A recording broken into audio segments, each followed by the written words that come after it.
তো গাইস, দুপুরের গোসল শেষে আমরা এখন শুক্তির দোকানে আসলাম কক্সবাজারে। তো সুগন্ধা পয়েন্টের সামনেই একটা শুক্তির আড়ত আছে। তো এখানে মোটামুটি সব ধরনের শুক্তি পাওয়া যায়। এখানে শুক্তি যদি আপনি না চিনতে পারেন তো অবশ্যই এখানে ঠকবেন এসে। তো শুক্তি চিনতে হলে এখানে শুক্তি চিনলে অবশ্যই এখানে কিনতে পারবেন। এখানে অবশ্য সামুদ্রিক আনসামুদ্রিক সব শুক্তি পাওয়া যায়। যদি আপনি না চিনেন তাহলে এখানে আপনাকে সামুদ্রিক ছাড়া এমনি শুক্তি ধরাই দেবে, আপনি বুঝতে পারবেন না। বন্ধু আমার শুক্তিকে দেখতেছে, পরীক্ষা করে শুক্তি ভালো কিনা। তারপর আমরাও ঘুরে ঘুরে দেখলাম। তো অন্যান্য জায়গার থেকে এখানে তুলনামূলক বেশি, কারণ এখানে আছে মেন পয়েন্ট।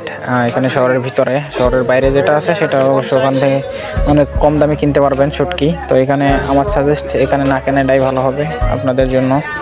তো বাইরে এখানে দেখতে পাচ্ছেন যে সব কিছু দামে বেশি।